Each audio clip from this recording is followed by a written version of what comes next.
සාදරයෙන් පිළිගන්නවා ශ්‍රී ලංකා ක්‍රිකට් ප්‍රේක්ෂකයින් හැමෝම.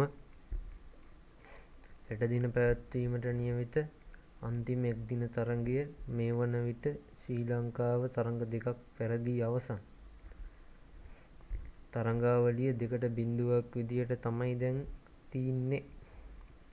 ශ්‍රී ලංකාවේ නම්බුව රැකගැනීම උදෙසා තරඟාවලියේ අවසන් තරඟය අපි කෙසේ හෝ ජය ගන්න ඕන. බොහෝ විට ක්‍රීඩා කළ හැකි ශ්‍රී ලංකා සංචිතය මෙසේ විය හැකිය. ආරම්භක පිතිකරුවන් ලෙස පැතුම් නිශ්ශංක සමගින් කමිල් මිෂාර මෙම තරඟයේත් ඉනිම අරඹාවි. තුන්වන ස්ථානයේ කුසල් මෙන්ඩිස්, සදීර සමරවික්‍රම, චරිත් අසලංක, ජනිත් ලියනගේ, කමිදු මෙන්ඩිස්, වනිදු හසරංග, දුෂ්මන්ත චමීර, අසිත ෆර්නෑන්ඩෝ නවක ක්‍රීඩකයෙකු ලෙස එෂාන් මාලිංග අවසන් තරඟයට කැඳවා වී යැයි සිතිය හැක.